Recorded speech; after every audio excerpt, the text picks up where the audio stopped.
Black Christmas without you. Welcome to the Disenfranchised Podcast. We're that podcast all about those franchises of one, those films that fancy themselves full-fledged franchises before falling flat on their face after the first film. I am your host, Stephen Foxworthy, and joining me, as always, a fat voyeur that watches you all year long to make sure you live up to his standards of decency before breaking into your house. It's Tucker. Hey, Tucker. Hi, Stephen. How's it going? Not bad. How are you, buddy? I'm doing okay. To answer the question I posed before, it is still snowing. Okay. Glad not. So it's not only Christmas in your heart, but it's Christmas outside your window as well. Yeah. Right on. I don't think it's snowing here yet. So that's too bad for you.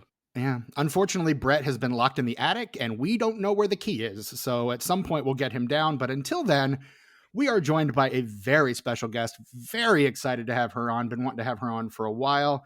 And we made it work. The stars aligned. Senior contributor to Ghouls Magazine, and you might know her from the Pod and the Pendulum as well. Please welcome to the show, Ariel Powers-Schaub. Ari, how are you? I'm doing super great. I brought my tray of skin that I baked to look like Christmas cookies to share with you guys to this recording. So we can, just like Mother used to taste.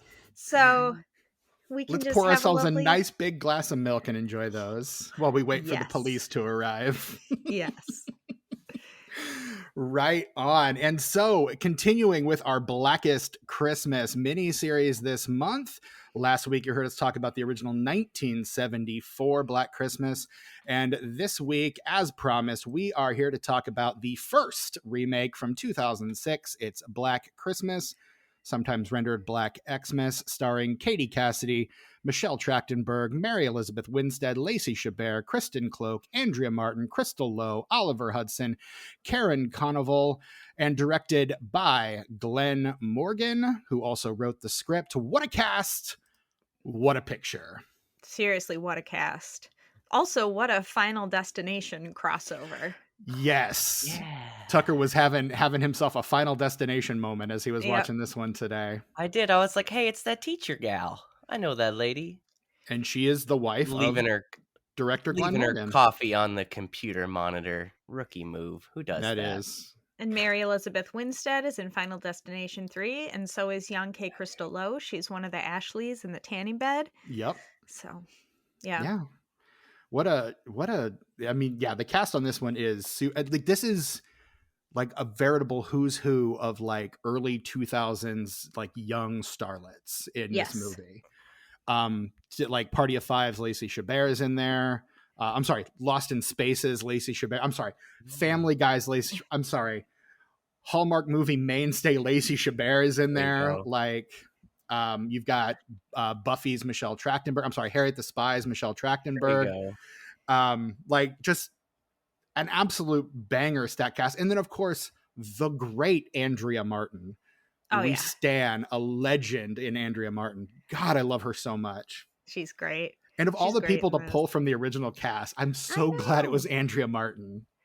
She's hilarious. Her hair lost a little volume over the years, which is disappointing, but because I like the poofy look in the first one. It's real cool. It's very it looks good. I love that she plays a character named Phil too. Like I think that is just perfection in the original. And then of course here she's just Mrs. Mack or Mrs. McHenry playing the See, when I saw her original. I was hoping this was a Sue Snell situation. But she's not the same character. Because at first I was like, oh, it's that gal. Is this like kind of a sequel too? But no. But I mean, well, no, because that character totally bites it in the original too. So, but anybody can come back in a horror movie. I mean, that's true. That is true.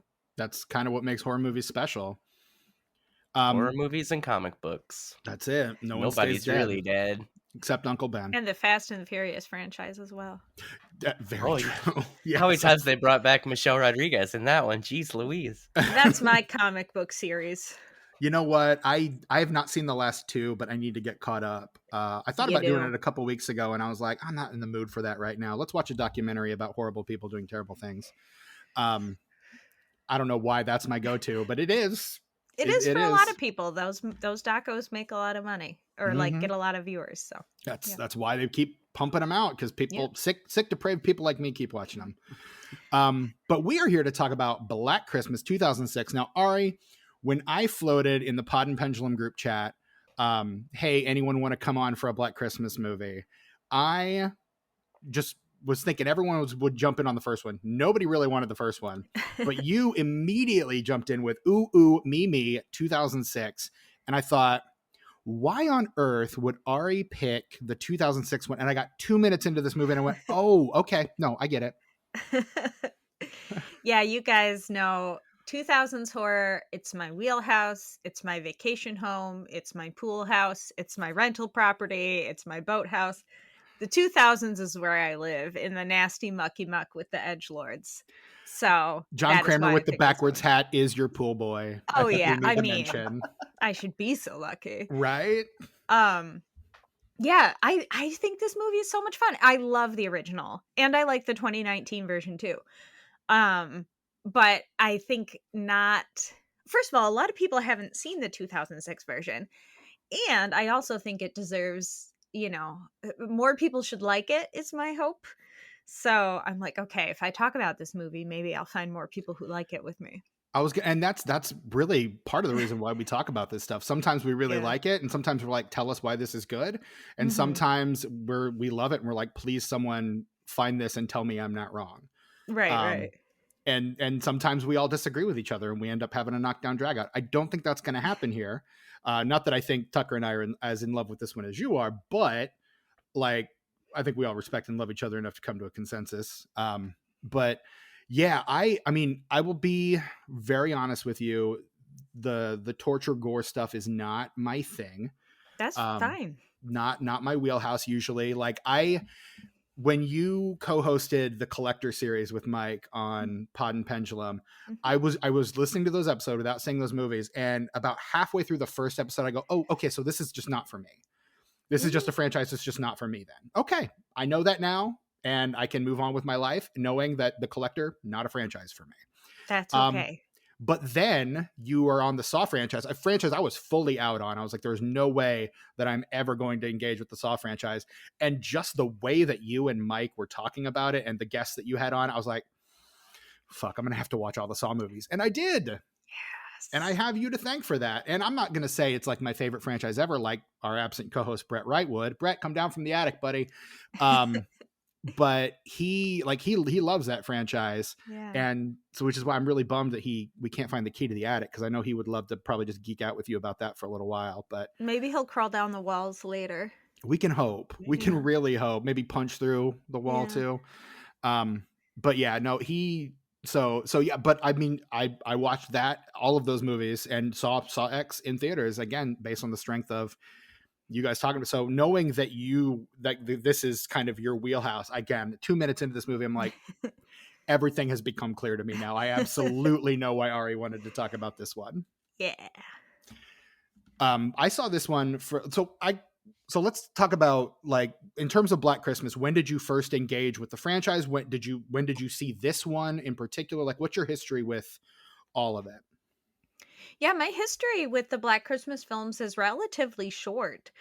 I think I saw the first one, like the original, in like 2017 or 18. I was late to the party, but I loved it immediately. And I was like, wow, I can't believe I'd never seen this. Like, this is great. Feminist masterpiece, etc., etc. And then I was like, well, I got, everybody who loves the original hates the sequel, but it's 06 and it's this awesome cast, so I gotta find it. And it's actually sort of hard to find a copy of to purchase. I believe it's out of print. So I probably watched it on Tubi or something like that shortly after, but then I did go find a DVD to purchase because I love it. I watch this movie a lot. And then I saw the 2019 one in theaters when it came out, and I like that one too. So I like all the Black Christmases. Right on. Tucker, have you ever seen this movie before today? I have not seen it before today, but I do have a bit of a history with it, because when this movie came out on DVD, I worked at Suncoast Video. There you go. So, and I think the main thing that detracted me from seeing it outside of the fact that I hadn't seen the original at that time,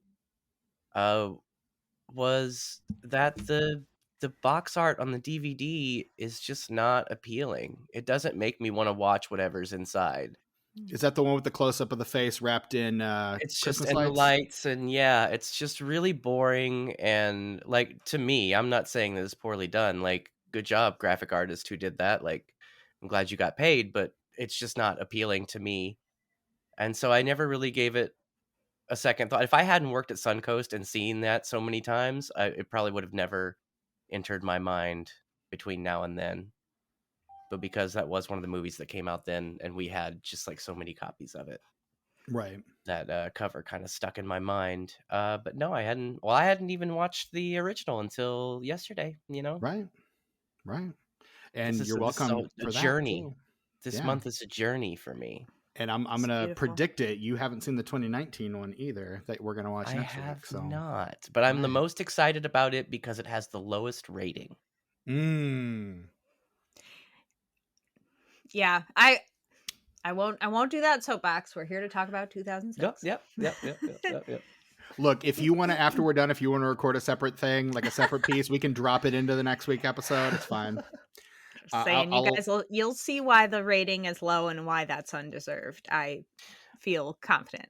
Well, I'm excited about low ratings because usually I'm a person who can find something to like. Absolutely. And something that most people do not like. Like, half of my top 5 are classics, and the other half are movies that have like a 2 on IMDb. Yeah, I mean, hi, same.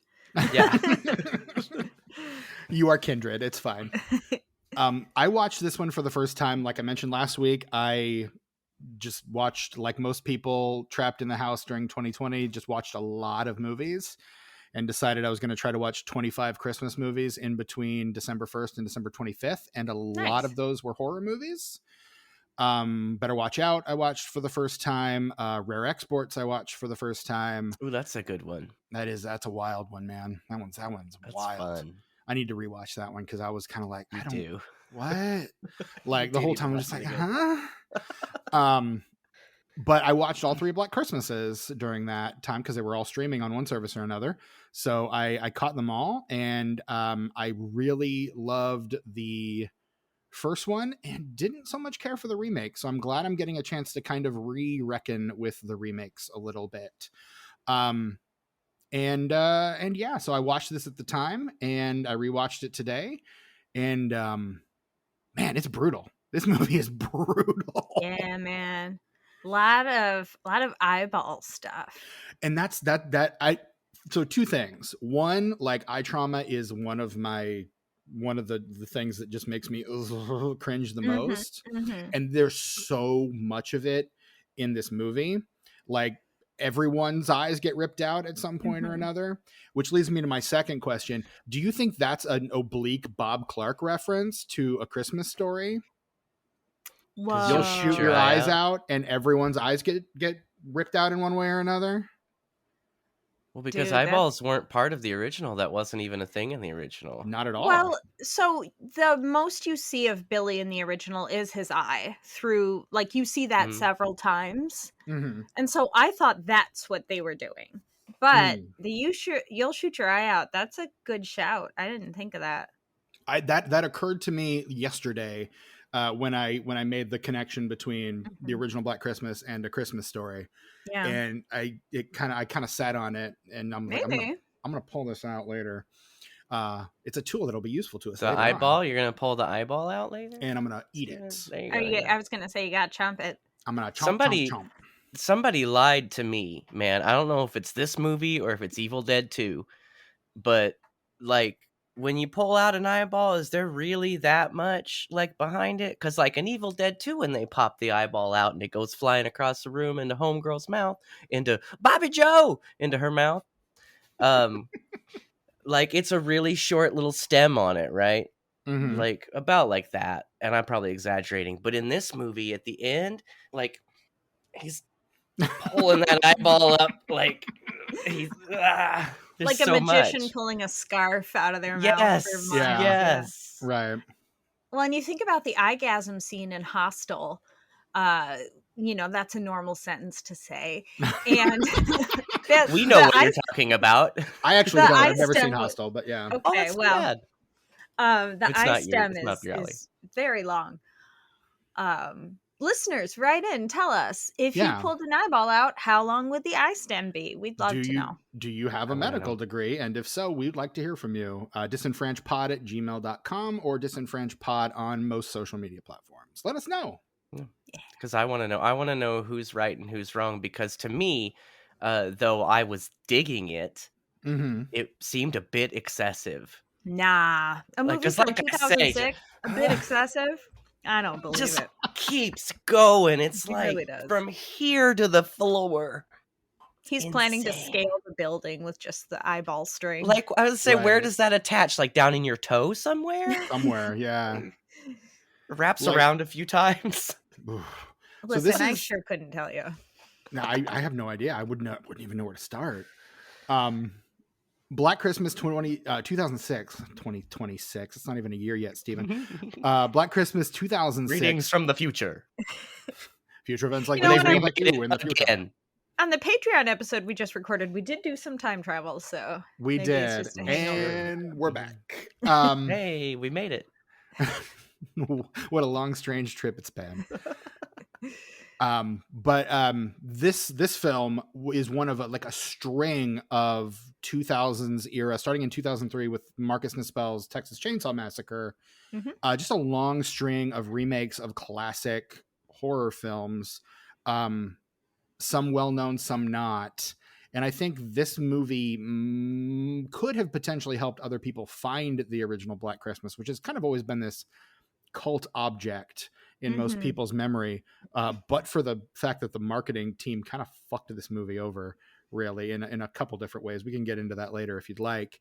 But like, Ari, we've talked about them on this podcast. I know Mike Snoonian has written extensively about early 2000s horror and how it's a response to like 9/11, and so that's why you get like the horror of extremity with stuff like Saw, a lot of things like it. I know this is kind of your wheelhouse. What do you think about just the onslaught, the glut, if you will, of remakes in this era that you love so much? Yeah, so I think a few things are true. One is that filmmakers who the original slashers that they grew up on are now old enough and established enough to make the remakes they want to make. Right. But they need to make them in a way that's going to make money, so they adapt them to the times. And while I definitely think 9/11 was part of this, basically the whole decade of horror before we got the Babadook and things kind of started to change. I also think it's a response to the 90s slashers that were so glossy and clean and pretty. So horror responded to that by going, how nasty can we get? And at the same time, English language horror was in conversation with the new French extremity, which was happening at the same time, and Japanese gore wave. And so around the world, you've got directors like Alexander Aja doing High Tension and then coming over here and doing The Hills Have Eyes and P2. Right. And so there's some crossover there. Also, I think the vibe, I can't speak to the vibe of the world. I'm certainly not a historian. But in America, specifically the United States, the 90s were quite a time of prosperity. We felt we had won the world and we felt we had fixed our social problems. And then in the 2000s, it became very clear that that was no longer true. And so I think one of the reasons 2000s horror, English language horror, gets so nasty is because we're kicking back against we fixed all the bigotry in the 90s, guys, so we can use these words now because we know we don't mean them. We're just using them to shock people. Right. So I think like all that stuff happening at one time gave us this nasty, grimy decade of horror movies that I happen to love. And I don't even remember what your original question was, Stephen. I just kind of went on a tear there. No, that's fine. I was asking specifically about the remakes. Oh, gosh. I'm so sorry. No, you're fine. No, that was fascinating. No, please just keep talking. Just don't stop talking, please. Okay. Yes. So the remakes. So they had to adapt to the time. And I also, horror audiences at the time were young enough to maybe have not seen the originals, which might be shocking to older horror fans to think about, but it's true. Like, teenagers who could pay to go to the movies in 2003 maybe hadn't seen the original Texas Chainsaw Massacre, or if they did, it didn't connect with them. Right. Because the things that were going on in 74 when it was made aren't the things going on in 2003. And it seems quaint by comparison because it's influenced so many other things since, right? Well, I'd also argue that it wasn't as easy to just watch anything you wanted at any time then That's either. very true. Like now, a kid sees a remake and they're like, okay, I'm going to immediately find the original streaming somewhere and watch it. Back then, you had to like go to the library and get it, or go find it at the store, or rent it, you know. Have an older sibling or an older sibling's friend who could like show you the stuff that was too transgressive for your parents to let you watch, all that, or that you were too young to rent from a Blockbuster. Yeah. So you had these captive audiences that had never seen The Hills Have Eyes or Tourist Trap, and to them it's an original story that you can present them with as far as they know, and you can make it a way that speaks to them by using how horror was at the time. So, and then, you know, one remake makes money, we're gonna do that train for a while. So I mean, that's kind of the Hollywood machine, which really we would not have this podcast if that weren't the case. Like Hollywood constantly trying to like point to a trend and say, let's milk this for all it's worth. We'll try to create a dozen franchises based on this one concept, and only 2 of them hit. And all of a sudden we're left with like 20 YA adaptations that never got sequels. And we can talk about those forever here. But yeah. So, I mean, do you have a favorite from that era? Is there like one in particular that really stands out to you as your favorite of the remake? Ooh, that's Black Christmas is up there for sure. But I also really love Sorority Row from 2009. If you guys have seen that, I haven't yet. It's on our list, so we'll definitely try to have you back for that one. I would absolutely love to talk about that movie because they really do set it up to have a sequel that it never got. So I think it's perfect for you guys. And it's a remake of The House on Sorority Row from 80 something, which I think is also on our list as well. So yeah, I mean, they're both great movies. I rewatched the 2009 Sorority Row like pretty much on repeat. So I love that one. Right on. Okay, yeah. I also love House of Wax. I like a lot of them. That's a good one too. A lot of people another one shit on that movie, but House of Wax too. House of Wax rules. I've heard good things about House of Wax. I love all those Dark Castle remakes. I think those actually started in the late 90s. Well, with The Haunting. Yeah, with The Haunting, 13 Ghosts, House on Haunted Hill. Because it originally was, it was Bob Zemeckis and some other dudes, and they just wanted to make remakes of William Castle movies. Because that's why William Castle. The first like 3 or 4 are all just old Castle movies. And they kind of moved on to other stuff. But yeah, House of Wax is the shit. Sorry, I didn't mean to interrupt, but House of Wax, ooh-wee. Very good. Love that movie, yeah. Yeah, and I think both of those are on our list too, so we'll cover all of that someday. So. And though House of Wax seemed, strangely enough, more of a... You talked about Tourist Trap there for a second. Seemed like more of a remake of that than it did actual House of Wax. Yeah, so there's a movie called House of Wax that it sort of is similar to the plot. Like, I think it's from the 50s. And then Tourist Trap is what it is. And so phenomenal is what it is. Yes. Tourist Trap. The 2005 House of Wax takes elements from both of those movies, but it certainly has more in common with Tourist Trap than it does the movie that's originally titled House of Wax. I think that is me keeping it short. I feel free to say as much as you want. All right. People can walk the wikis on that one if they want to know the 1950s House of Wax lore. I mean, look, we can have you back for that one too. Like, again, like just any open 2000s invitation. Horror. Anytime you do 2000s horror, I will just pop in and be like, "Hi, I'm ready to go." Hell yes. I'm going to hold you to that. I am absolutely going to lock you in on everything now. So okay. I noticed you guys have never covered Dead Silence from 2007. We actually have. When? That's an early one. We had our friend Kat Scully was on that one. That's like in the 30s. That's like a year one. You better edit out me sounding stupid. I'm just kidding. I don't care. I swear I searched for a Dead Silence episode for you. No, anyway, we absolutely did cover that one. Okay, well. That's a shame because I've never seen that. And I probably won't because I won't have to watch it for the podcast. Chucky darn. Okay, it's well, episode whatever. 39. I'm gonna drop the link in our chat so you can listen to it later. It's a good one too. Our friend Kat Scully came on that I downloaded it, so right now. on. Yeah. Hell yeah. So anyway, is that the puppet one? Yeah, it is. The James Wan puppet. Yeah. James Wan, Lee Wan Allen, Charlie Clouser, my holy trinity. We're all holding our fingers to our lips right now, like the puppet. And, like it works well on an audio medium. Absolutely, yeah, we're very visual. So many visual gags on the show. We don't even record the video either. So it's absolutely great. I blame myself. I do too. It's fine. All right. Word.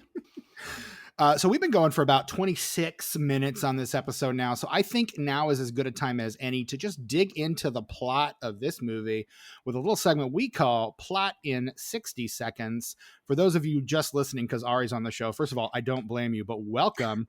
And second, this is the part of the show where we will, usually at the behest of either the D6 of Destiny or the Canadian Quarter of Indifference, decide which of us will be recounting the full plot of the film. But since we have a guest and Ari has graciously agreed to do so, we sometimes like to kick it over to our guests to recount the entire plot of the film we are discussing in 60 seconds or less. And again, as I said, Ari has graciously accepted that challenge. And so I'm going to go ahead and put 60 seconds on the clock right now. I will give you a 30 and a 10-second warning. Oh, for God's sake. Okay. I mean, I can not. I can just hold up fingers if you would rather. But no, this is good. You got to do it. All right. And then I will go ahead and start the time whenever you begin your synopsis. All right. Let's go. 3, 2, 1. A group of sorority sisters and their house mother are preparing to leave campus for winter break. Their sorority house happens to be the childhood home of psycho killer Billy Lenz, who is locked away in Clark's sanitarium. But because he wants to come home for Christmas, he breaks out and disappears into the blizzard. Meanwhile, Billy's sister/daughter Agnes was released from her prison, and she's living in the walls of the sorority house.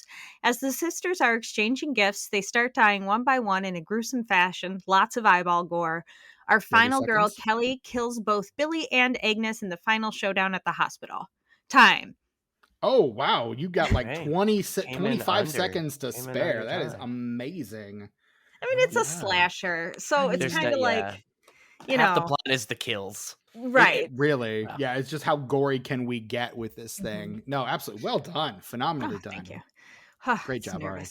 I didn't find it to be overly gory. Did we watch the same movie? Like, it was gory, but well, I guess it depends on what you're comparing it to. Like, if you're comparing it to like Hostel or Audition, maybe not. But if you're comparing it, I'm comparing it to the original, yes, it's very gory. But I'd say for the time, I don't want to say it's relatively tame, but it's about average. I would agree with that. I think it tries to walk a line with the clean slasher aesthetic of the 90s and the nastiness of the 2000s, and it doesn't quite know how to walk that line or tip one way or the other.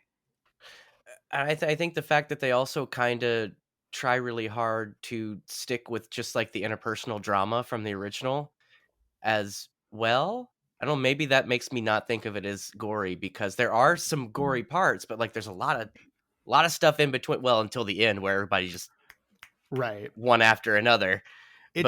For most of the film, you've got big breathers between kills. It's not all about the gore, so I mean, it's not like wall to wall gore, but like when the gore happens, I feel like it's pretty and again, that's coming from a guy who just does not care for the gore personally. We are talking about eating skin dipped in milk. And eyes. Well, I mean, he cooked it. He did cook it. I guess that makes it all better. After he beat his mother to death with a rolling pin. Correct. Well, did you see what she had done, though? Yes. Yeah. Like, I'm not really mad at him. I'm mad at him for a lot of things, but not for that, honestly. Not that, no. Not at all. Eat your Christmas cookies, Billy. You earned them. That's kind of one of those, like, I mean, who's the real monster here? And the answer is everyone. everyone is the monster in this scenario. Like each member of the Lens family more monstrous than the previous member, really. And perhaps it's more accurate to describe this film as nasty than gory, because there's quite a bit of nastiness, especially in the Billy's childhood storyline, that doesn't necessarily amount to splattery gore. Correct. But quite nasty. So based on what I know of this film, Glenn Morgan is a kind of a protege of Bob Clark's, like really looks up to, respects, loves Bob Clark, loves the original Black Christmas, wants to do kind of, he had made another 2000s horror remake in Willard. For those of you that know Willard, the Crispin Glover film. Have you anybody else Willard fan here? I know I've seen it. I don't remember what I felt about it. I never saw it. I was excited to see it, and then I read a review, and I was like, "Oh, okay, I'm good." No, it's not good, but it's fantastic. One of those, okay. It's there's a lot of fun stuff in it, and they did reshoots, and Crispin Glover's hair is different, and it's really awkward. So it jumps back and forth. I don't know. You watch it. I recommend it to anyone who likes good movies and who likes bad movies. The thing I remember most about that movie is that the marketing campaign used the hell out of a bullet with butterfly wings. Well, yeah. How are you going to pass that opportunity up? Come on, man. Like I just remember that was all over the marketing, and I feel like that movie was marketed phenomenally well, but that movie kind of tanks. And so Morgan comes into this one going, if this one does badly, I'm never going to direct another movie again. And that's true. This movie didn't do well, and he didn't end up directing another movie ever again. But he comes into this movie like really wanting to honor Bob Clark while still doing, and he has Clark's blessing. Like Clark is executive producer on this film. Clark is on set, like kind of giving his approval. Like there's a shot in one of the documentaries that came with the DVD where he introduces Clark to the cast on set and cast and crew, and Clark's like, I love everything that's going on here. This is really great. Like just giving his approval to everything going on. And so, but he uses, because we had talked last week when we were talking about the original, that Clark had some backstory for Billy, but I don't think it was really well defined. And so Morgan kind of took that, extrapolated from that, and kind of added some to it. And then apparently that wasn't dark enough. And so another executive producer on this film, Bob Weinstein, got a hold of it. And, yes, we have to invoke the terrible Weinsteins again on this fucking show. But he gets a hold of it and basically adds things like the essay and the incest angle, and like adds like gorier, grosser kills and more intense kills and things like that. It starts like doing what the Weinsteins do: reshoot, cut, edit, kind of murky the water a little bit. And so what it's Halloween 6 all over again. Really. And so what we end up with is a very different from what Morgan's original film was. And I think if we'd gotten what Morgan originally wanted to do, I'd probably enjoy this film a lot more. But the things in this film that really kind of put me off felt like they were all added by, I mean, he got Weinstein. Like that's really what it comes down to. And I feel like that's really unfortunate, because I feel like there's the bones of something really incredible in here, and we don't ever get to realize that because it was taken away. I agree with that. I'd love to see a director's cut, because one of my big problems with this movie, though I did have a good time with this movie, I had fun with it, and I'll probably watch it again at some point, but that I felt that the cast was really, really wasted. Like I didn't feel like we spent enough time with any of them. I don't know who any of them are. Right. Like I have no idea. Like I know who they are, but I don't know who they are. And it was weird that I got done watching it, and both Michelle Trachtenberg and Mary Elizabeth Winstead, both actresses that I really enjoy in pretty much everything that they're in, it doesn't even occur to me that they're in this movie until I stop to think and be like, oh yeah, they're in this movie. Exactly. Yeah. Just because I think the meddling that was done with this film took a lot away from the characters, which is unfortunate. Yeah. I'm absolutely with you on that. Like I feel like the only character that really gets any kind of definition, I feel like it's fairly slim, and you guys may disagree with me on this, and that's feel free, absolutely. I feel like the only character that gets any definition is Kelly, who is our final girl, and even then, I feel like it's still pretty flimsy. Like it still doesn't feel like there's a lot to that character beyond just, well, she's the hero in the horror movie. They do make sure they give everybody something, but they don't give anybody a lot. Like, Kelly's never had a big family, and she's really into the sisterhood thing, and she doesn't have a lot of money, and so like that's where she's coming from. Dana, her she's the one who says, that's Lacey Chabert's character, she's right. like, I'm not the helpless little daddy girl these bitches make me out to be. Like, she's capable, she's independent. Michelle Trachtenberg throws out this thing about she's the true crime girly. She's like, this is what a serial killer is. This is what a spree killer is, actually. Right. And then she's the one who takes care of Lauren when Lauren gets too drunk. Lauren clearly can't handle the emotional weight of Christmas, and a lot of people can't for a lot of different reasons. And so like Lauren gets too drunk, and she says, she doesn't have a good relationship with her sister. So like everybody gets a little something, but it's not much.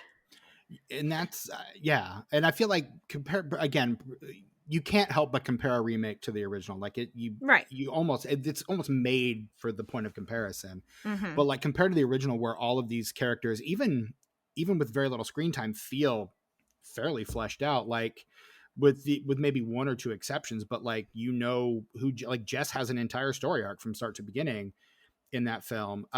Margot Kidder's character Barb has a role that she's playing and has those interactions that really kind of help to define her and make you as an audience member like really connect. And I feel like this movie is so anxious and so ready to get to the hardcore stuff, is so ready to get to the gore and the guts and the nastiness, as it were, that we kind of lose some of the characterization. And I mean, that feels like a Weinstein problem more than a Glenn Morgan problem. Like, I would love to read his original script. I would love to #release the Morgan cut on this one. Because I feel like, again, there's a good movie in here somewhere. It got edited. It got basically left on the cutting room floor, sadly. I think most slashers give you this much character development. The thing about the original 1974 Black Christmas, if that is the first slasher, slashers didn't exist yet. And so it didn't, how like the first of a thing isn't really the thing that genre later becomes. Yeah.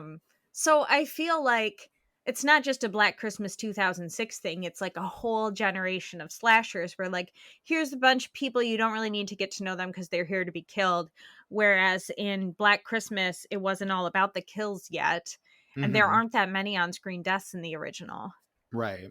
So. And I guess I mean, maybe that's why I'm not generally a huge fan of slashers outside of like maybe the Scream franchise, which does something else. Right. Yeah. And I think the reason I like that is that it front loads and gives you the characterization that you don't get in most slashers. Whereas slashers kind of become, starting with Halloween and then Friday the 13th and then Nightmare on Elm Street, become about the killer and the kills. Like, I like the ones that focus on the victims and on the actual characters. Like, you're not rooting for these people to die. Like, in order for there to be any kind of tension at all, you have to want these people to live. And that's what I like about Scream. That's what I like. One of the things I like about the original Black Christmas too. So I guess that's something that has kind of always put me off about slashers. And I've never really, I've watched a lot of them, but they haven't really resonated with me to that degree. Sure. So I mean, and again, this is just a matter of taste, I suppose.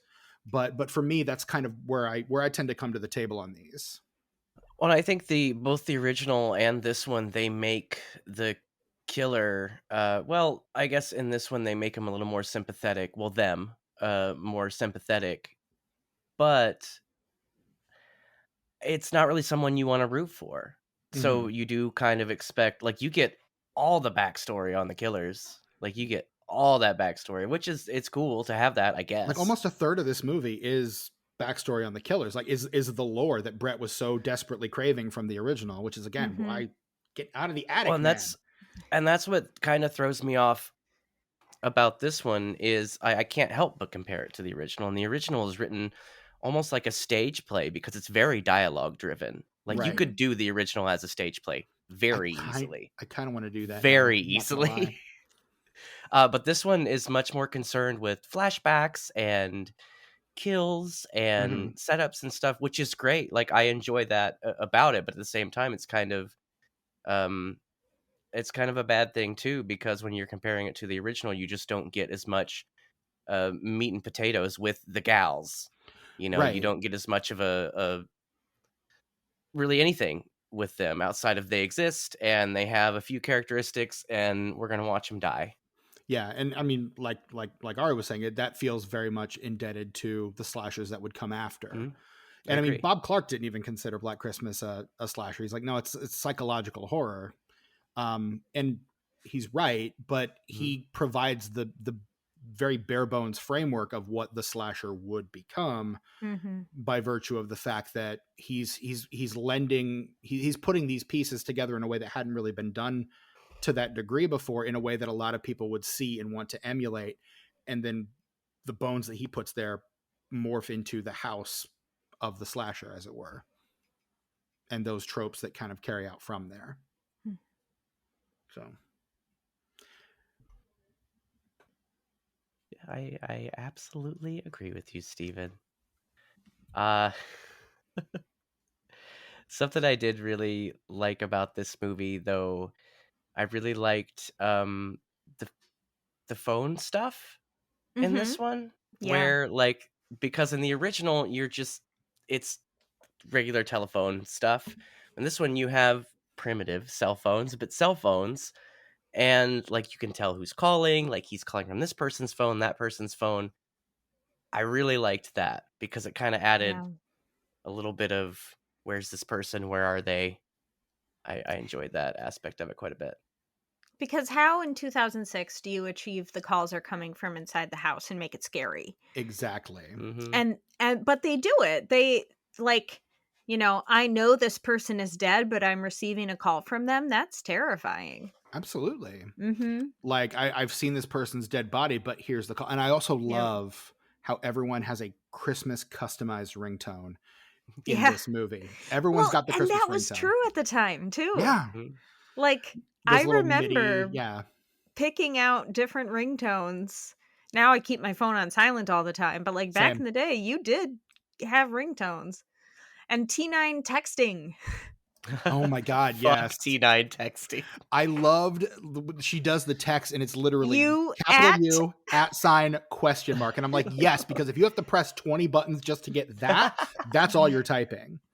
I never in my life typed you at on a T9 keyboard, but I mean, same. But I'm also the anal retentive guy who's got to have like all the proper capitalization and spelling and punctuation and shit when I text. I'm a very anal retentive texter, but you know. Listeners, if you don't know what T9 texting is, I can't help you. Go look it up. Like seriously, Google it. It's the rotary phone of texting. It really, really is. It's the only reason that I still have a smartphone, because I really want to get rid of that thing, but I'm not willing to downgrade and push a button 3 times to get where I want to be. Like, God help you if you want. God help you if you want a Z, man, because you're. Oh yeah. And then if you miss it on the first one, you got to go back. All the way back. God. Sometimes, so T9 predictive texting got interesting, where you would press a series of buttons and it would assume the words you wanted to type. You remember that? Yep. And I remember, it's a stupid thing, but like I say the word mayhaps sometimes, like mayhaps. Absolutely. But if you try to type mayhaps into T9 texting, it gives you math apps. Oh. So I have a friend who regularly we say to each other math apps, and we know what that means. Anyway, that's a T9 texting reference throwback for all you listeners 35 and above. Oh. Yeah, if you understood what we were talking about in that last segment, you might need to go see your chiropractor. I'm just put your eye cream on. Absolutely. Get your prostate checked. Take a nap. All of that, maybe advice. Right. It's time for a colonoscopy, guys. I do it. A friend of mine posted a picture on Facebook the other day and was like, how was this 15 years ago? And I'm like, why does my back hurt looking at this picture? Like, I can't with this. Like, oh God, I hate getting old. And it's just going to get worse. Whatever. Now I'm just like old man yelling at cloud now. But not the cloud storage. No, just a random cloud in the sky. God, what is wrong with me? No, I love. That's a loaded question. It really is. I don't think we have time to unpack that right now. I loved the texting because again, the call is coming from inside the house. That had been a well-worn and established trope by this point. Yeah. And with the advent of cell phones, it becomes an impossible feat to pull because my parents would call me like if I didn't want to come out of my bedroom. Like that was just kind of, or we'd text each other from across the house if we didn't want to get up. And like, caller ID was a given at this point. Absolutely. So how do you make a scary phone call? Yeah. So, but they nail it. I think it's very well. Yeah, I think it's very well handled in this. I think it's very well done, and it's one of those things where, like, you get into some movies and it's like, well, we have to make sure like the battery's about to die or something, so they can't make a call. Like we have to incapacitate the phones because the cell phone hurts the plot. If they have access to cell phones, then this plot points A through G can't work. Right. And this integrates them in a way that I think few movies have done as seamlessly and makes them part of the horror, part of what makes the movie scary. In fact, my favorite of the alternate endings for this film, and we'll get into those soon, utilizes that part of this story, I think, absolutely beautifully. It's the one I most would have wanted to see and the one that most sets this film up for a sequel, but we'll burn that bridge when we come to it. No, I really do like the cell phone usage, not to belabor that point, but yes. Big fan. What else grabs us about this movie? What else like speaks to us in a very interesting way about this? I really like the callback. I think to the original, the biggest callback is kind of the visual style and the lighting for sure. Once again, a lot of reds, a lot of really harsh reds. You know, everything is red, and that was something I really so Christmassy. It is. It's so Christmassy. And that's something I liked about the original too, is how it just really committed to that color scheme and the way that it was lit and did not like deter from it at all. And this film does the same thing. It's not quite as soft because it's probably shot on digital, but it's still, I think it looks fantastic, this movie. I think my favorite is the lighting when Kyle is finally recounting the story of Billy Lenz and he's in that hallway and you've got the flashing, alternating red and green lights flashing. And so 1 second the film is everything's red and then the next second everything's green and it just goes back and forth and it's disorienting. Glenn Morgan has a style. Like he's got a shooting style. He's using like he loves De Palma. He's using a lot of De Palma style angles. He's doing the split diopter shit, which the original does as well. But like he's using a lot of those tools and a lot of those tricks that it kind of a bummer this movie doesn't do well, because I think he's got enough of visual style that I think given the time and the ability to evolve his style, he could be, I think, a really good director that we're still talking about as opposed to the guy who directed 2 remakes in the 2000s. Well, I think that's something that's really frustrating about this movie is that you can tell that it's well made. You can tell that the people that are working on it, the cinematographer, the director, everybody that's involved in the cast, they're all doing great. Yeah. It's just after the fact, somebody came in there and just tore it to shreds and threw it back however they saw fit, which was, I was going to say, would that the producers felt the same, right? Yeah. Because this movie gets kind of hacked to pieces. Like most of the kills, I think there were even some gorier kills that the studio Dimension Films insisted on that he just didn't put in.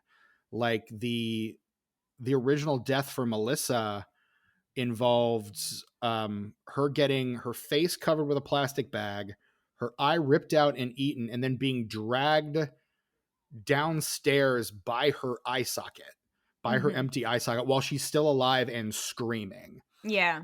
And it's and I think you can get a version of the movie that has that in it. That might be the Canadian version of the movie. Maybe. It's definitely included on the deleted scenes. Okay, like maybe that's what I'm thinking of. I watched all the deleted scenes and alternate endings because they're all on YouTube. You can actually catch them all on YouTube too. And that's where I caught them. And so like it's very interesting to see, and different versions of Laura's death as well. There's one where she just is laying in bed sleeping, doesn't wake up, and then just gets stabbed. And then I think there's the other one that's actually in the movie where she feels something next to her, and I'm not sure what is meant to be happening behind her. Like all we see is like moving sheets, so we're kind of meant to, I guess, surmise or suppose. And then she reaches for the unicorn that was given to her, I think, by Eve, and then stabs the bed, and there's nothing there. And then Agnes comes up from the top, grabs the unicorn, and kills her. Look very similar to Barb's kill from the first movie, the death by unicorn statue. But I think in the first one, it's just Agnes just jumps up and stabs her. Like she doesn't even get a chance to wake up. She's just dead. So like you get kind of some of those alternate, and then there were deaths that were just shot for the trailers that were never intended to be in the movie, which is another thing that this movie does that I think fans would become more angry about when movies like Rogue One, where they just shot stuff only for the trailer. Like there's a scene in the trailer where Mary Elizabeth Winstead is wrapped in Christmas lights and she's getting like pulled into a thresher, like the Child's Play remake, and is getting like pulled in, and that doesn't show up anywhere in this movie, just for the trailer. Tucker, you're muted. It's not something like the Texas Chainsaw Massacre 3 trailer where like that it's its own separate thing. Like this is not footage from the movie. This is just something to get you excited about the movie. No, the trailer for this movie, they just put it in there with the rest of the shit. Like, oh, you're gonna see this. Like they cast an actress just for the trailer to like a little girl to like fall through the ice and shit. Like it just plot points that are not even in this movie at all, but are engaging enough that people are like, oh, I want to see that, and get them into the theater. And Rogue One did something very similar where like he would just see a shot and be like, ooh, let's film that. That's a good idea. And then just, it was part of the footage that they turned into the trailer company, and they just cut it into the trailer. Like it's that kind of stuff. It just never intended to be in the movie. And that's really aggravating because it feels like you're sold a bill of goods, and then you get there and you're like, I want a Mary Elizabeth Winstead wrapped in Christmas lights getting threshed, damn it. And that's nowhere in this movie. Right. Like, and it wouldn't make sense either if it was. Right, exactly. And like her death, her like the 1-2 punch of Heather's death and Mrs. Mack's death is, I think, really might be my favorite deaths in the movie, honestly. If we had to rank like favorite kills, because she's just scraping the window and you just see this blood splatter hit the window very suddenly, and then she stumbles back into the garage door and gets impaled by a falling ice poor Mrs. Mack, she dies by accident. She didn't even get killed by the killer. He was like, well, that's a freebie. Don't have to worry about that anymore. I was really hoping, I know this was this was not gonna happen, but I was really hoping that she would be the final girl. Subvert those expectations and let the old lady do some stuff, not old. I mean, she's not old, but compared to the other people in this film, she's old. Right. We didn't subvert expectations in 2006. That's not what we did. Yeah, that wasn't what we were about. Like, I think at that point she was best known for playing Aunt Vula in My Big Fat Greek Wedding, which I think was only a couple years before this, if I'm not mistaken. She had a big stage career as well. I think she's an absolutely phenomenal, like from way back on like SCTV. She's an absolutely brilliant comedian, like one of the funniest people, and she was a big Broadway actress as well. But again, for most people, like back in 2002, Nia Vardalos does My Big Fat Greek Wedding, and she's the breakout character. Like she's easily the funniest part of that movie, without exaggeration. And in a very funny movie, she's absolutely the standout. And so you see her in this and you're like, oh, it's Aunt Vula. I'm glad she's working. And most people don't even know she's in the original. Like she barely knows she was in the original. Like I saw an interview with her. She's like, that's weird because I haven't seen this movie in 30 years. So like, I haven't thought about it. Like didn't even think about what the original character did. Cause honestly, I don't remember. Like it was that all that kind of stuff. Yeah. Something else I appreciate that this movie does so we talked about like how they updated the phone horror to make it work for the times. And so like, I think the feminist storyline in the original is really strong. Agreed. And it's not as strong in this one, but it is there. I think, so obviously Kyle is piece of shit and not only is he cheating on his girlfriend, but he's filming sex without his partner's consent, and he apparently has some number of tapes. Yeah, X tapes plus, plural. Yeah, some he number. He alludes to several tapes. Right. Yes, that a coworker got a hold of, supposedly, which, if true, is maybe somehow worse. But, like... Yeah, who covers their ass with that story where it's like, dude, that's worse. Yeah. Like, that's way worse. So I was like, is he lying or telling the truth? Because that's really bad. Either way, disturbing. Yeah. And so I think, like, the way the movie has Kelly react to that, I think that's really well done. Because immediately upon discovering that... So first of all, Megan, the woman in the video that got posted, she's pissed off about it. Yeah, obviously. Rightly so. Yes. And so when Kelly discovers it, she's immediately like, fuck you, Kyle. This is bullshit. And he says, I love this line. He's like, I wasn't selling drugs. I wasn't knocking over 7-Elevens. I didn't hurt anybody. And I'm like, if that is your defense, you know your behavior was bad. But anyway. It's a piss poor defense at best. No, he's deplorable. Yeah. Yeah. So Kyle sucks. Okay. But then all the women come together immediately without even realizing the full story. But they're like, Kelly's hurt, so we're all going to kick this asshole out of the house. And it's not as strong as the reproductive choice storyline in the original. Right. But it is a good, like, sisterhood. This guy's a piece of shit and we don't have to put up with it. I don't know. It works for me. I think one of my favorite elements of the original is the whole notion, and most of the horror is found in this idea that there are these women who are very vulnerable and there is someone targeting them specifically. And there's a line that Margot Kidder has toward the beginning of the film where she's like, oh, are you kidding? In the city, I get this twice a day when the moaner's on the phone and, spewing, the C word and all that. Like, oh, I get this twice a day. Like I get this a couple times a day. Like this is nothing. And it's just the idea that, and particularly for someone who is male like myself, to be able to kind of identify with the horrors that women face on a daily basis. And even then, like when Jess tells her boyfriend that she is pregnant and planning to get an abortion, and he gets very defensive and very like overly protective of her body and her choices and her autonomy, like, and then just kind of quietly goes off the deep end, smashing his piano and all this other shit. Like, we get the idea that men are dangerous. And I think this is definitely tiptoeing in that direction. Like this man really, other than Billy and the stepdad, the only man in the movie really is like, yes, like this is disgusting. Like men are pigs. And I think one of the things that the original does very well is you don't know who the killer is. So it could be any man. Anybody. And I think by singling out and identifying Billy as the killer, we kind of lose that. And I think that notion, like it could be anyone and women don't know how to tell, I think has become even more prescient with time. And if I recall correctly, I think the 2019 remake does a lot more with that than, and it, again, going in a very different direction, but does more with that than this movie does. Yes. Yeah, that'll be a good discussion when you guys talk through that.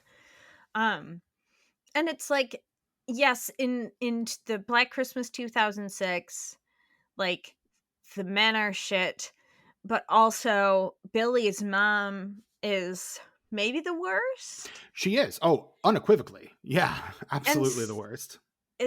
First she and her like side piece commit murder on Billy's dad and like hide the body successfully, I guess, which I'm kind of like, how did you guys manage that? You're like half drunk all the time, but okay. Right. You do get the first of the two homages to the classic eye shot in the original in that scene too, where they do the flashlight over and he's looking through the peephole.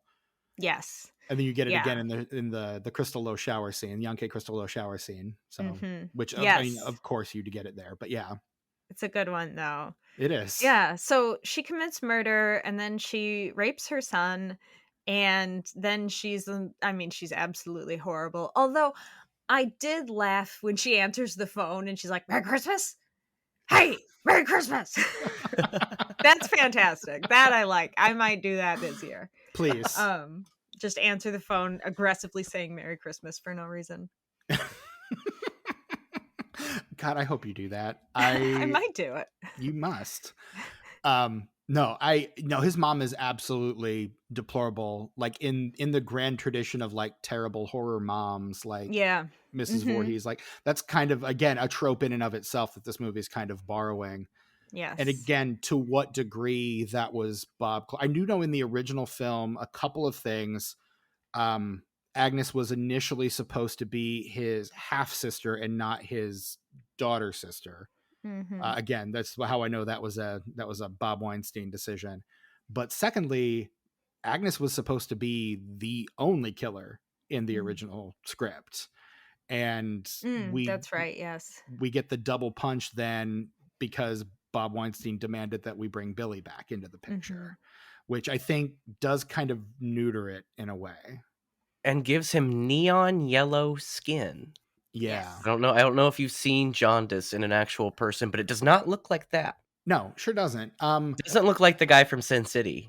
I was going to say he looks like, I forget, was it Nicholas Hoult who played that in Sin City? I don't remember, but I remember. Do I want to say Nicky Cat? But I'm looking it up right now. I'm pulling that up. I'm gonna find out. Oh, it is. Oh, Jessica Alba's in that movie. That's right. Yeah, I should rewatch that movie. It's been a while. I'm doing that thing that our listeners love when I just look up information about movies in real time. And it's not enough time to talk about like something else and come back to it. No, they're shouting at their phones the name of this actor. They know it. Yeah, they know. It feels like you're a ghost when you know something your podcast hosts don't, and you're shouting at your phone. I feel like maybe that's what being a ghost is like. Maybe, probably, yeah. Maybe. Still looking that up, Steven? I thought I had successfully padded enough time there with the ghost thing, but I think we're gonna have to move on to Rhode Island, neither a road nor an island, and we could discuss that for a while. That's true. Also, is it the smallest state? It seems like it. It must be, right? There's no way to know. Nick Stahl. I said Nicky Cat, but I was thinking Nick Stahl. Nick Stahl from Way of the Gun, mentioned 2 podcasts ago. And Carnival, one of Brett and I's favorite HBO shows. But yeah. But just a reminder to watch Way of the Gun, everybody. Go ahead and watch that. Something that I thought was... Ari is physically biting her tongue right now. That is amazing. What do you have to say about The Way of the Gun? Absolutely nothing. I wasn't going to admit that I'd never heard of it. So okay, no, it's fine. It's not a very common film. It was. There's so much stuff I haven't seen, and I always get nervous to admit it. So it's the only non-Tom Cruise movie that Christopher McQuarrie has ever directed. Well, fresh off The Usual Suspects, like trying out his directing shoes. Stars Benicio del Toro, Ryan Phillippe, Juliette Lewis, James motherfucking Caan, Nicky Cat, Hay Diggs. I could go on. There's so many people in that movie, and all you had to say was McQuarrie. Okay, Chris McQuarrie. Yeah, he writes and directs this one. So basically what Ari is saying is you struck oil, quit digging. So there you go. Just inside your wheelhouse there. Boom. It's on the watch list. Hell yeah. Let me know how you feel about that, because I'm a big champion of that film, and I hope that you enjoy it. Okay. I will let you know. Something that I really liked about this movie, you're talking about, since it's the 2000s, we don't subvert expectations, but something that really subverted my expectations in this, also harkening back to what you were saying about sisterhood, is when Homegirl started puking, like my initial reaction to that, being that it was in the movie it was in, was like, oh, this girl got poisoned. Like, this is going to be bad. Oh. But instead, it's just like this sweet little moment with her and Michelle Trachtenberg, where she helps her, and it's sweet, and it's kind of awesome, because her character didn't really seem that warm before that moment. I mean, she didn't seem like a jerk or anything, but she was just kind of not the warmest of the group. So to see her kind of, care for her friend like that, I thought was really nice in this movie. I liked that. Also an excuse to get that character into the shower too. So I mean, I guess. Yeah, I don't think you see anything, do you? I watched it on Tubi. Does that matter? Her butt. Yeah. You see her butt. Her bottom. In Wrong Turn 2, you see her butt and her breasts. She's in Wrong Turn 2. Also, Wrong Turn 2 fucking slaps. Everybody should watch it. I don't think I've even seen the first Wrong Turn. Would I be like missing out on a lot or do I need to watch just all Wrong Turns? I can't recommend that. Wrong Term's the hillbilly one, right? Yeah. Am I thinking Joyride? I get those two mixed up all the time. Oh, this is my wheelhouse. Okay, yeah. So, Wrong Turn is the West Virginia hillbillies, cannibal hillbillies. Joyride is just a trucker. Paul Walker. Okay. Yeah. Gotcha. Okay. Right. Yeah. Got it. Okay. Do you know there are 3 Joyride movies? I had no idea. Yeah. Oh. So. Is that the one with Eliza Dushku, or is that another one? That's Wrong Turn. That's Wrong Turn. Okay. Yeah. Okay. I knew she was in one series with a white tank top. Hey. So wasn't there a remake of Wrong Turn recently? Yes. Kind of a requel. Yeah. And somebody directed that, right? I feel like somebody definitely somebody had to, right? Usually they credit unless it's that animated movie that came out a few years ago, there's usually a credited director on a lot of these things. Mm-hmm. No, I only say that because this came up on a search recently of something I was looking for. Maybe it looks like this guy did a segment on the new VHS. That's probably what I was looking up. The guy who directed it. Okay. Bad tangent. Moving on. Although I am trying to manifest us eventually doing Wrong Turn on the Pod the Pendulum. I have a feeling that you're going to be able to convince Mike to make that happen. Maybe not next year, but maybe the year after. Because stick around. It feels like we've got next year all sewed up. Yes, we do.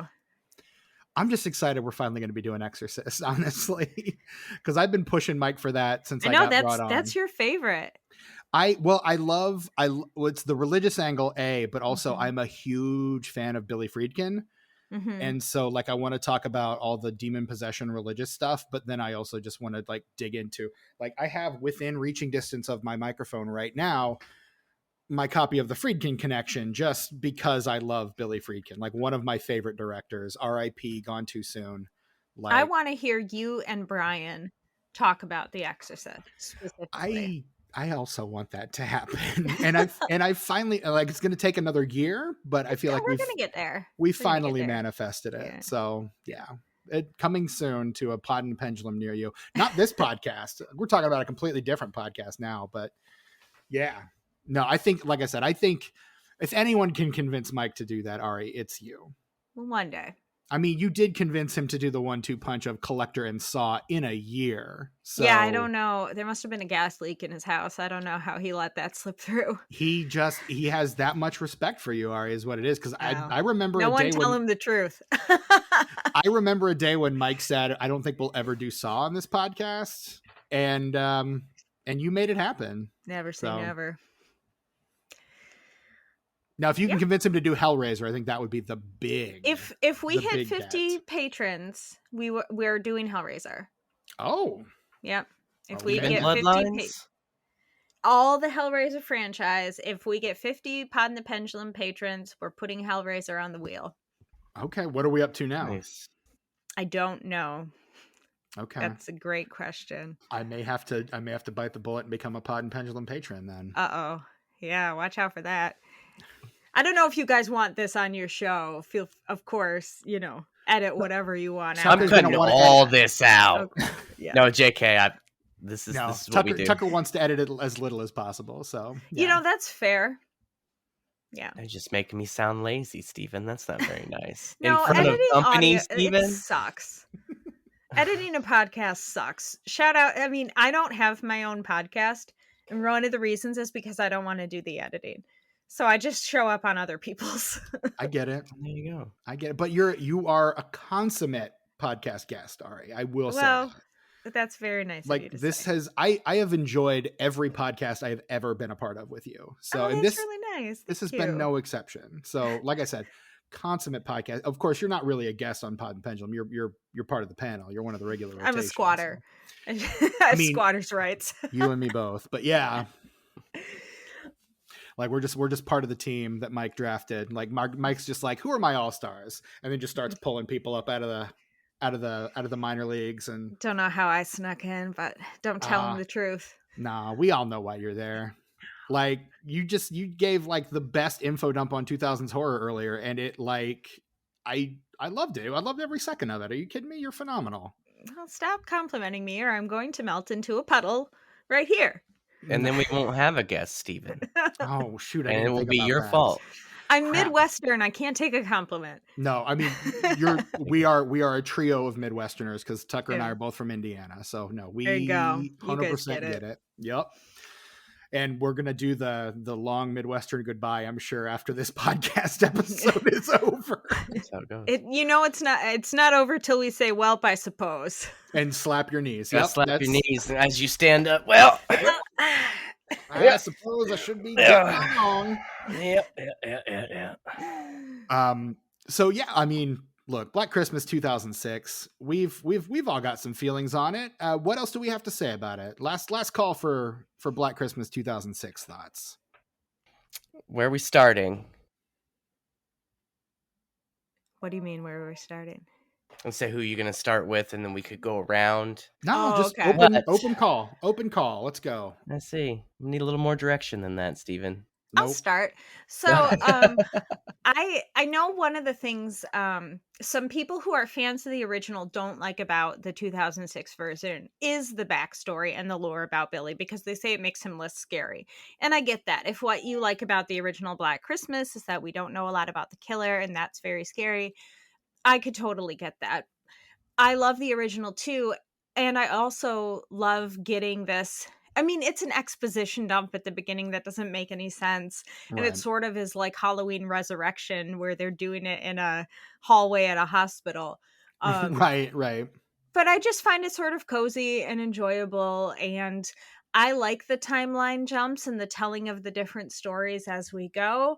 I like a final showdown in a hospital.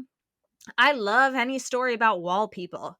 If you give me wall people, I am here for it. So hell Agnes living in the walls and in the attic and like making a nasty ass Christmas display, I think that's great. So, if you want a Christmas, this movie's aggressively Christmassy. So you can't say it's not a Christmas movie. Mm-mm. If you want something kind of nasty this Christmas, please give this one a try.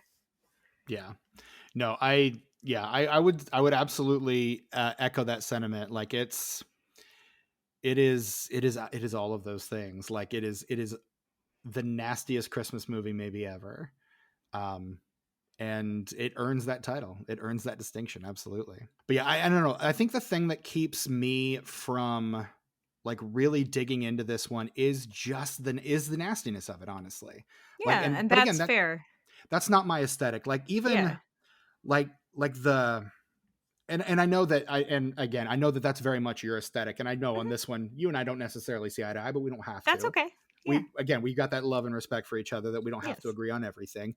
But like, I don't know. The thing I like about the original, apart from the ambiguity, is just how latently creepy the whole thing is. Yeah. And I think the ambiguity definitely plays into that. Like that you don't know who this person is. I don't know that the mystery angle of it all is as successful. Last week, Brett was talking about how, the mystery of it kind of plays with, because he's trying to solve the mystery. And then it turns out, oh, surprise, you can't solve this mystery because it's not meant to be solved. There is no solution to this mystery. And that, I think for me, kind of increases just like that rock in the pit of your stomach kind of feeling that few horror movies genuinely give me the way that the original Black Christmas does. And I think this movie kind of sacrifices a lot of that ambiguity and a lot of that subtlety for just the very obvious, hey, this is what we are and this is what we're doing. And I commend it for that. Is just not my thing. That's just not the tea I like to sip. So that's more like I'm more of a Lapsang guy. That's more of a kind of like an herbal mint kind of thing. So, which I mean doesn't really make sense in the analogy, but go with me. I wasn't going to question it. I don't know shit about tea.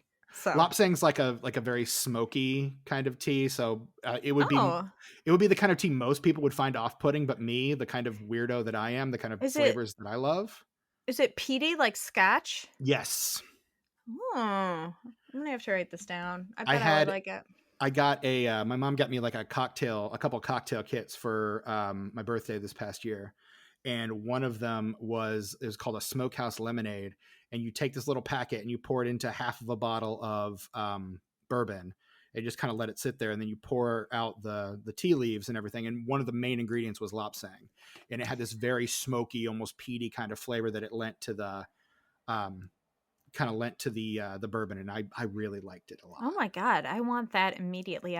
So bourbon is my favorite liquor, and a Same. smoky peaty bourbon sounds really interesting to me. I will try to find the recipe, and I will message text you either me that or whatever. Yeah. I'll T9 text it to me. That's the only way I text from now on. Yeah. No. You at? You at ? Tucker, final thoughts. What did I miss? What did you guys talk about while I was gone? Anything exciting? Just talked about how the ultimately the aesthetic on this thing compared to the original just not my cup of tea, and that's how we got into the tea talk there.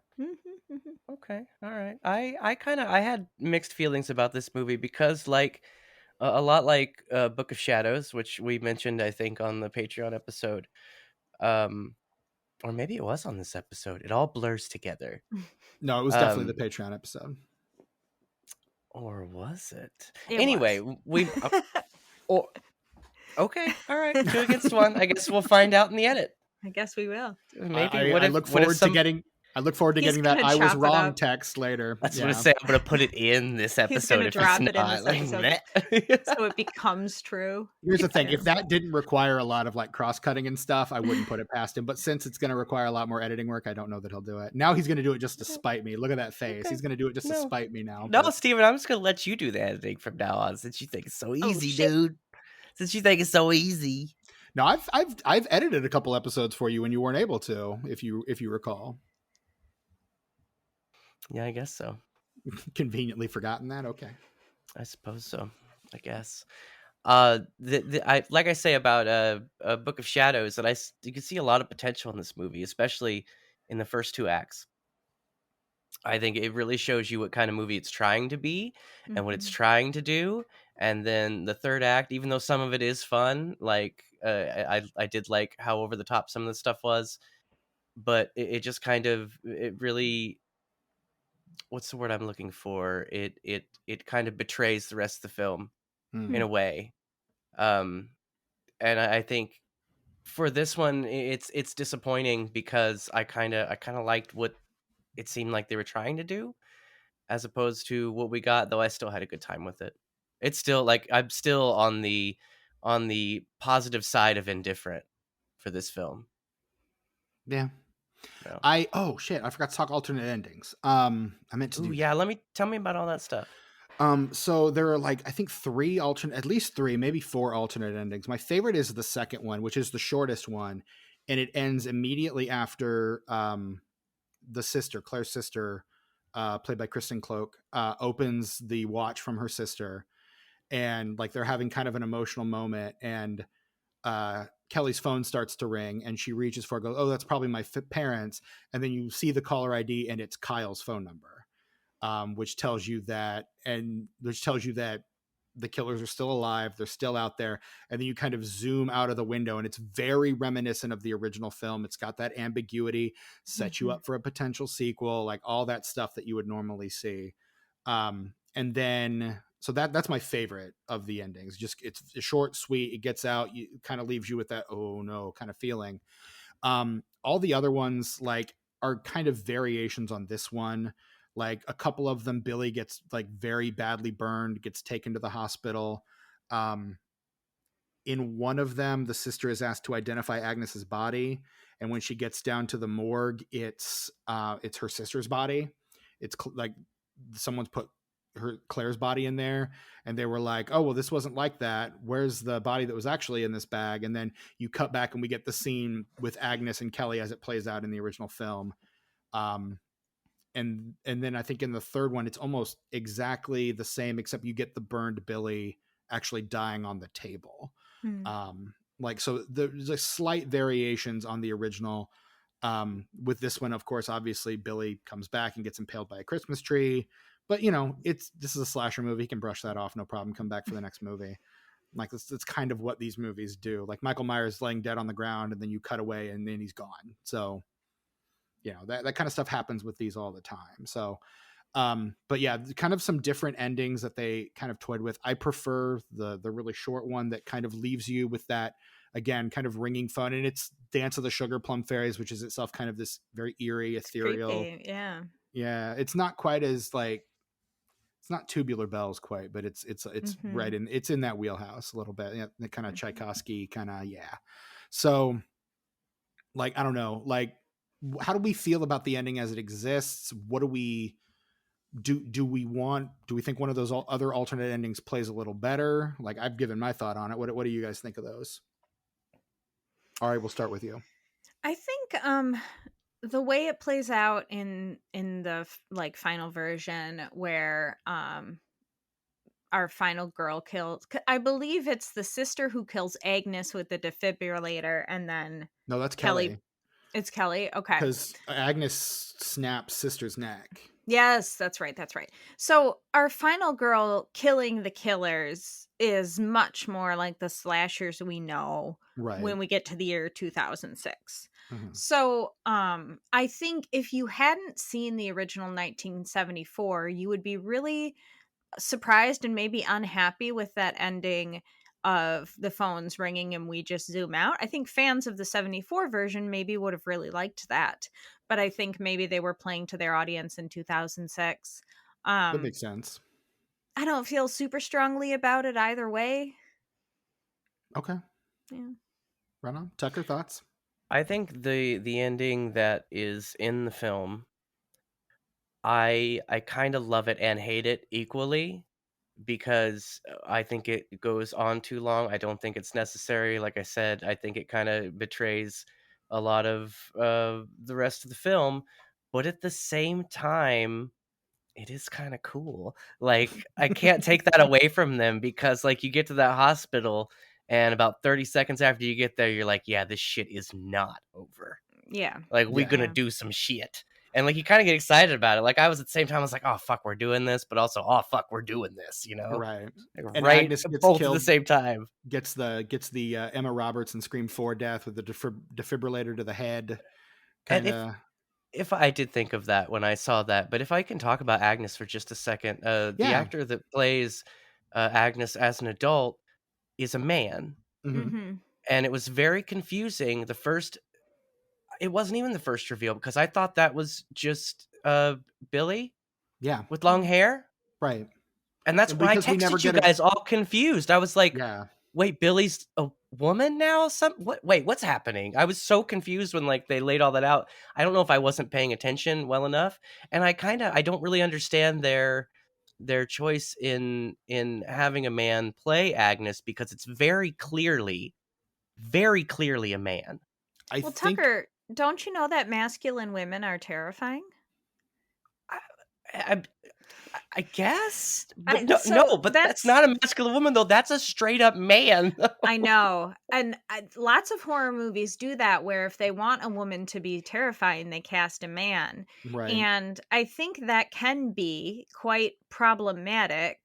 And what it says in our society thinks about femininity versus masculinity and how women are supposed to look. So if you want your woman to be immediately terrifying, cast a man. See Zelda in Pet Sematary, see Mother in Barbarian. I'm sure I'm not thinking of 100 other examples, but and see, like with that stuff, they're under a lot of makeup, where it's almost like a special effect. Like with this movie, it's just a dude with long hair, and they're saying, "Hey, that's Agnes." And I'm like, is it though? Like 5 o'clock shadow. Right, I think this guy's name's Dean, I think. Yes, Dean Friss, Yeah. And it's I just lost my thought. Damn it, I hate it when that happens. I think part of it is the confusion that you initially had. Like, they want you to think it's Billy until it's clear that it's not. But again, I don't know that the reveal on that is handled particularly well. And maybe that was something, again, because the reintroduction of Billy into the film was something that was intended as, that was something that was added later by the producers. That wasn't something that was initially part of the script. It was always ever supposed to be just Agnes. and then we add, but then still, why do we cast her as a man? Maybe because we want people to think that she's Billy right up until we reveal that she's not. Well, and there are ways to do that. Well, if you can cast a man, it's stuff like in a sleepaway camp. Right. A lot of the times when you see the killer, since you're not seeing their face or anything, it is played by a man. Mm-hmm. Because like they're trying to make it seem like a big scary person. Right. And you find out it's this little girl. Well, it's a little boy, but you've seen Sleepaway Camp. You know what I mean. You know the twist. They use right? like a guy to play the killer when you don't see Angela's face. Right. And they could have done that in this movie until the reveal, but I feel like I don't know. I really don't think they thought about it that much. I really just think they went masculine woman equals scary. Yeah. Let's go. And I'm saying, like, if you're trying to say something with that, then yeah, that's cool. Or if you're trying to make it a plot point, yeah, that's cool. But it's not doing any of those things. No, it's not. No. I agree. I think they didn't think about it enough. Yeah, and that's one of the things that I think dates this movie the most. Yes. As a result is, we're kind of like stuck in this place where you're like, oh, that's kind of not a great look. Like, that's a problem for sure. So, yeah, I just thought that was weird. I don't get it, but I'm gonna remember it. That's coming off this movie. I'm gonna be like, remember that one time there was a dude, but it was Agnes. Do you remember that? Remember that movie? Oh yeah, I remember Agnes.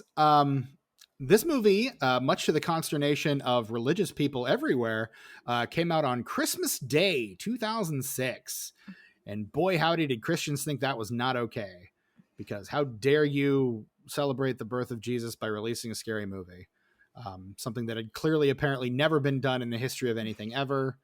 Psych, it absolutely had. But yeah, I don't understand why they were upset about it. It ended up hamstringing this movie, though, because nobody wants to see a movie set at Christmas after Christmas.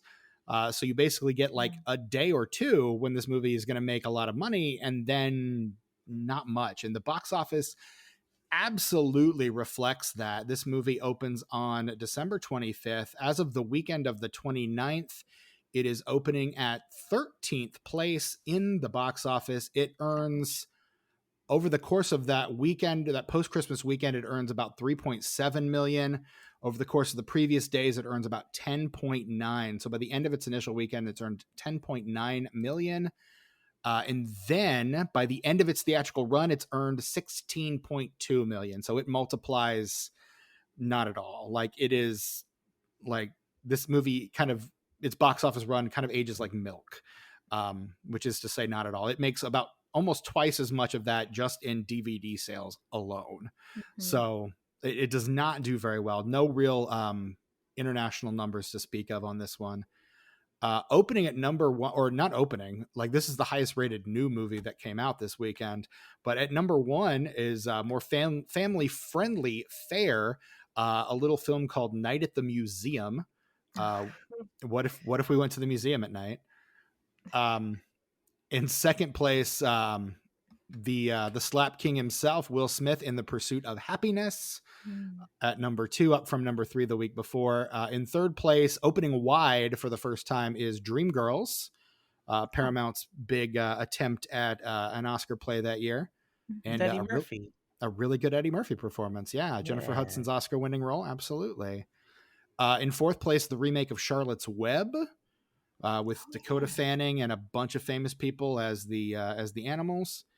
You know, I wanted to see that, but the thought of someone besides the guy from Bye Bye Birdie playing Templeton just didn't appeal to me. Yeah, it's Paul Lynde. Yeah, that's who does that. Yeah. God, I love Paul Lynde. He's great. They don't make him like that anymore. And then in fifth place, a movie I actually saw in theaters and then never thought about again, a Robert De Niro directed film called The Good Shepherd, starring Matt Damon. Have not thought about that movie in ages. Rounding out the top 10, you've got Rocky Balboa, Aragon, We Are Marshall, Happy Feet, and The Holiday. And then Yeah. I saw Rocky Balboa at the theater. That doesn't surprise me. Yeah. A return to form for the series. Only to be immediately squandered in the following films. Well, no, the Creed movies are really good. Oh, no, the second no, one's I'm sorry. Goofy. I was thinking You're of the thinking Rambo of movies. Rambo. That's what I was thinking of. I was thinking of Rambo. Yeah, there's only 2 of those that are worth watching. And then in between the holiday and Black Christmas, you've got Blood Diamond and Casino Royale. Blood Diamond, another movie I saw in theaters that year. That's got the Leonardo DiCaprio's in it. Doing that weird South African accent, yeah. Well. The tomatometer score on this movie is a 14%. That's not fair. The critics' consensus, a gratuitous remake of the 1974 slasher. Black Christmas pumps out the gore and blood with zero creativity, humor, or visual flair, to which I will say, are we watching the same movie? How dare you? Oh, I'm so cool. I can shit on 2000s horror. Like, right. Have a unique thought. Yeah, like I think this movie actually does have a decent amount going on visually. Maybe not in the reshoots, but you can tell like the stuff that Morgan is shooting. He's got a style. Yeah, he's doing stuff. Like, come on. You can criticize stuff in this movie, but like do it better. Yeah, do better, critics. Do better. The meta score on this one, generally unfavorable. It's a 22 based on the critics' reviews of 7 different critics. And finally, the Letterboxd score on this is a 2.6. Ari, as our guest, how many stars out of 5 are you going to give 2006's Black Christmas? I don't want to contradict my Letterboxd. I mean, we do it all the time. Steven does it all the time. I can't. Especially after talking about them, because he'll do his Letterboxd before we talk about it, and then we talk about it, and he's like, you know what? It was kind of good. It deserves an extra half star.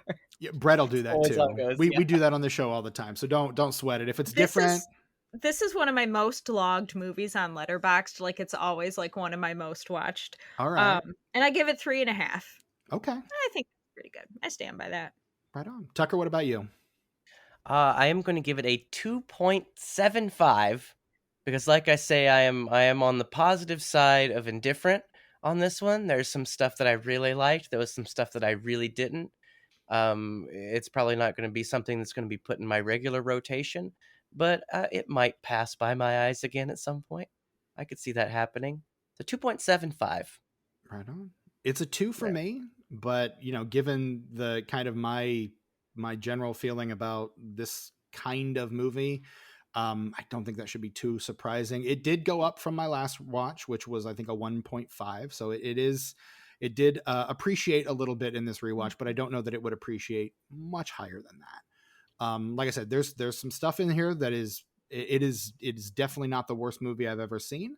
But is it going to be like a favorite of mine? For sure, not even close to the worst movie we've discussed on this podcast. No. But is it going to be one that I'm gonna come back to? Probably not. Unless I what just is decide. The worst movie you've discussed on this podcast? Food Fight. Okay. Food Fight. Allegedly, I haven't seen that one. You've not seen it, which I feel like you need to watch. I feel like we need to do a Patreon commentary of us watching Food Fight so you can see it for the first time. Except Brett will probably just magically not show up for that episode. He'll get stuck in the attic again. Yeah, because that movie is stuck in the supermarket for that one. It's like the animation didn't get completely finished, and like one of the characters just changes from skimpy costume to skimpy costume multiple times throughout the movie with no explanation, because the guy who tried, and it's an obvious cash grab. It's like all the worst things about all these Hollywood trends that we've discussed crammed into one movie, and it is deplorable. It's so bad. It's on YouTube if you ever want to watch it, but I don't recommend it. It's awful. It's absolutely terrible.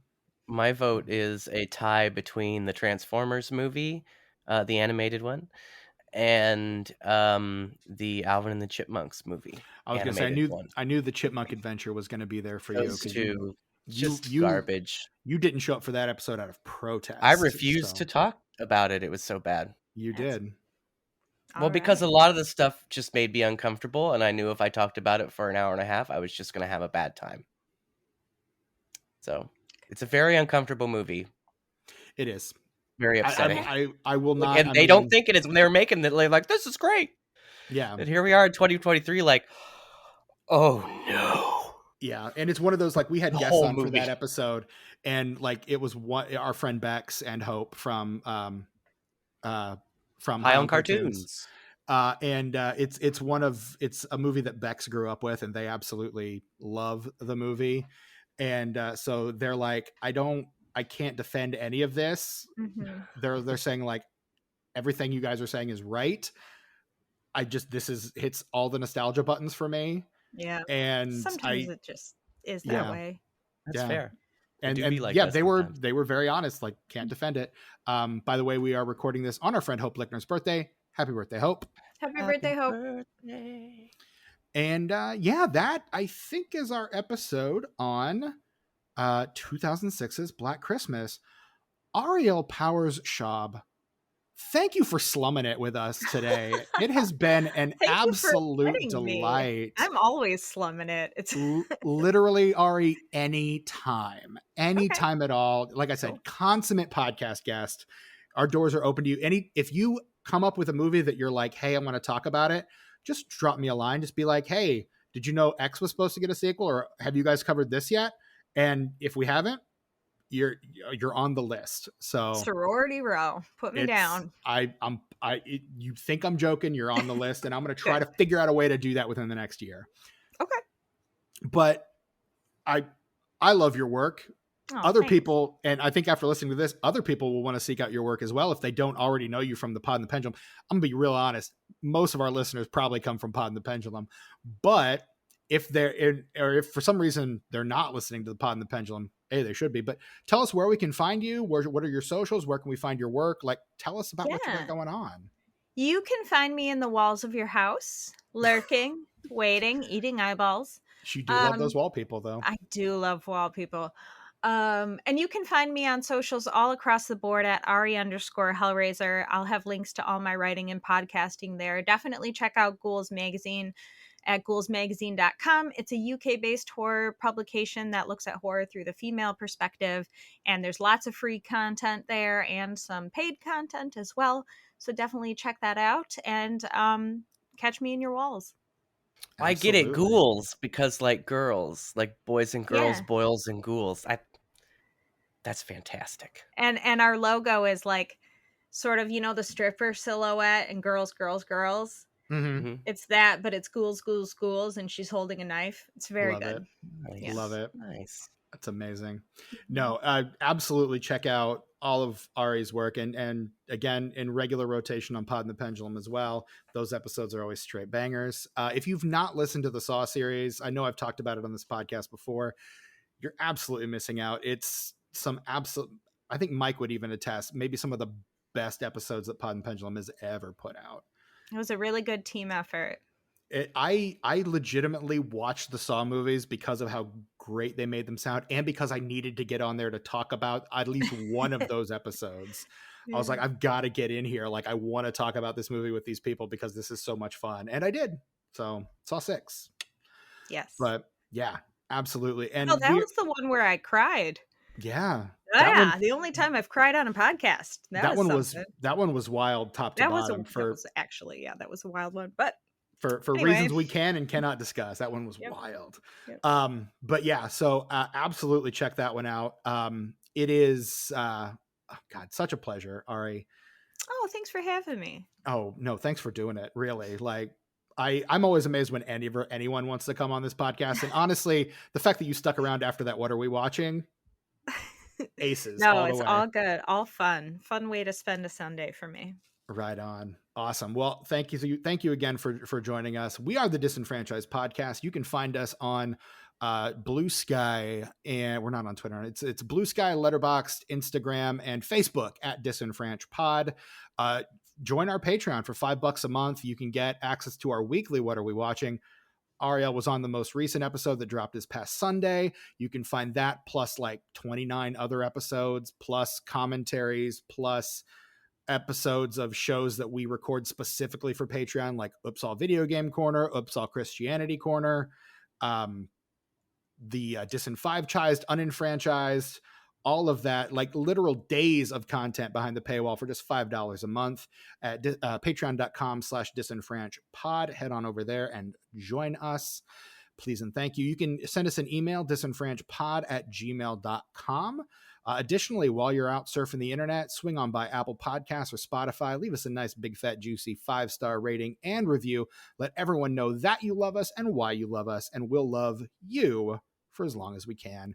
I am your host, Stephen Foxworthy. You can find me on Blue Sky, Instagram, and Letterboxd at Chewy Walrus. You can find the absent Brett Wright at sus_warlock on Instagram and Letterboxd, or at suswarlock, no underscore, on Blue Sky. Tucker, where can we find you, sir?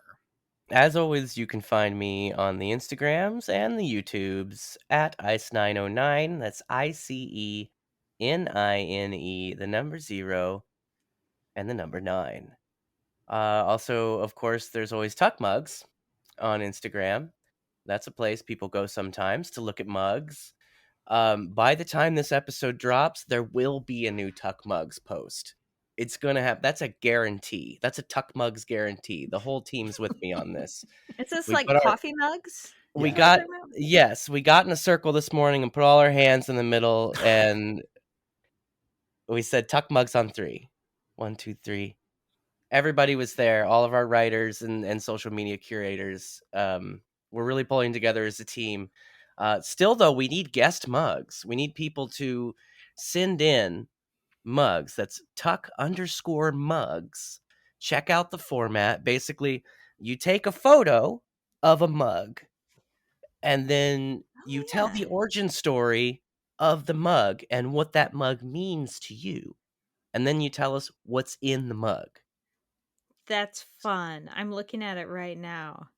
Let's get some guest mugs. Everybody send me guest mugs at disenfranchedpod at gmail. Disenfranchedpod at gmail.com. There it is. There it is. Send them to me, and I will put them up. And we will, and by we, I mean Tucker, we'll get those up. And there will be much rejoicing. By Tucker, I mean me. But yeah, we'll Don't show behind the curtain, Steven. I got a whole bit I got to do. Come on, man. You got your bit that you run into the ground week after week, and we love you for kill my bit. I would never. I'm enhancing the bit by making it funny. LOL. Question mark. Is he joking?